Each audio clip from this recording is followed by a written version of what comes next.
सितंबर से शुरू हुई चारधाम यात्रा में तीर्थ यात्रियों के आने का सिलसिला लगातार जारी है, जिससे उत्तराखंड चारधाम देवस्थानम बोर्ड के अधिकारी भी काफी उत्साहित नजर आ रहे हैं। बोर्ड ने गुप्तकाशी, फाटा और सेरसी और सोनप्रयाग से केदारनाथ के लिए, क्योंकि लगातार यहां पर यात्री आ रहे हैं, इससे अच्छा रिस्पांस मिल रहा है। बोर्ड की ओर से अब तक 1,85,000 से ज्यादा ई पास जारी किए गए हैं।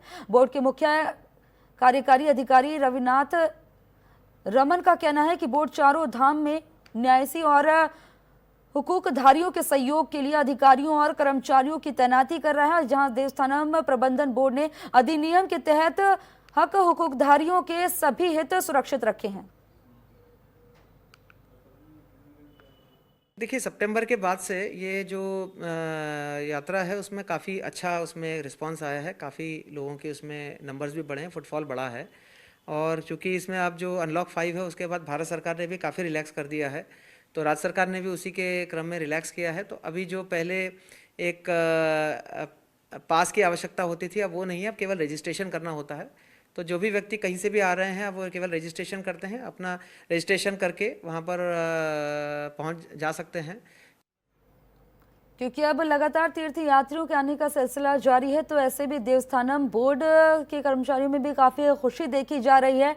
लगातार अब यहाँ पर तीर्थ यात्री पहुंच रहे हैं, क्योंकि कोरोना काल में तीर्थ यात्रियों के आवागमन पर एक तरह से रोक लगी हुई थी। जब धीरे धीरे जिंदगी पटरी पर आनी शुरू हुई है, तो यात्रियों के आने का सिलसिला भी अब बढ़ने लगा है। और ऐसे में क्योंकि ज्यादा से ज्यादा लोगों को, क्योंकि पहाड़ के लोगों का ये देखा जाता है रोजगार भी जो है डिपेंड करता है साफ तौर पर जब तीर्थ यात्री आते हैं, तो ऐसे में अब तीर्थ यात्री ज्यादा से ज्यादा जब आ रहे हैं तो देवस्थानम बोर्ड में तो खुशी है। इसी के साथ वहां मौजूद जो स्थानीय लोग हैं उनमें भी काफी खुशी देखी जा रही है। सितंबर से शुरू हुई थी चारधाम यात्रा, अब तक 1,85,000 से ज्यादा ई पास जारी किए जा चुके हैं। खबर पर ज्यादा जानकारी के लिए मेरे सहयोगी अजीत कांबोज जुड़ गए हैं। अजीत, क्या जानकारी मिल रही है, क्योंकि अब ज्यादा से ज्यादा यात्रियों के आने का सिलसिला शुरू हो गया है, देवस्थानम बोर्ड में भी खुशी देखी जा रही है। बिल्कुल खुशबू, जिस तरह से चारधाम यात्रा का एक आगाज होना चाहिए था, हालांकि कोरोना के चलते नहीं हो पाया, और अब जब अनलॉक की प्रक्रिया शुरू हुई है तो वहां से चारधाम यात्रा भी प्रदेश में शुरू कर दी गई।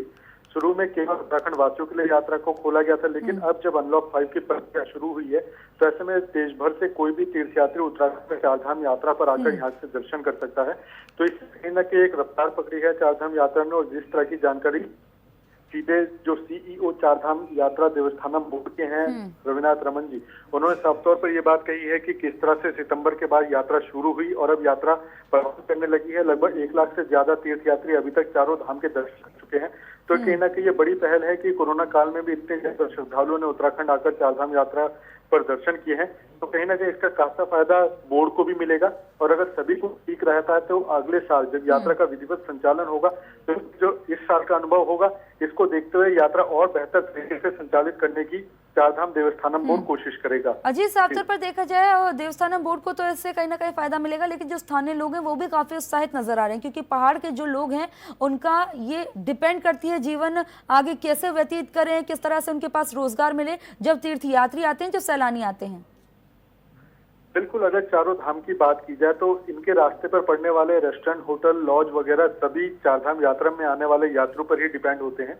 और जिस तरह से 6 महीने यात्रा काल के दौरान पर्यटन व्यवसाय भी काफी ऊंचा उठता है, यात्रियों को भी काफी सुविधाएं मिलती हैं, तो इनसे जो स्थानीय लोग हैं उनके भी रोजगार के नए संसाधन उपलब्ध होते हैं। लेकिन इस साल काफी नुकसान आम जनता को हुआ है, आम उत्तराखंड वासी को हुआ है, जिनकी रोजी रोटी चारधाम यात्रा से चलती थी। लेकिन अब सितंबर माह के बाद यात्रा चलने लगी है और यात्रा धीरे धीरे रफ्तार भी पकड़ रही है, और लगभग अभी 15 से 20 दिन यात्रा का और संचालन होगा। तो ऐसे में उम्मीद है जो यहाँ के स्थानीय लोग हैं, इस कम समय में भी लोग काफी ज्यादा संख्या में उत्तराखंड आएंगे, चारधाम यात्रा पर आएंगे, तो कहीं ना कहीं उनको ज्यादा नहीं तो कुछ फायदा जरूर होगा।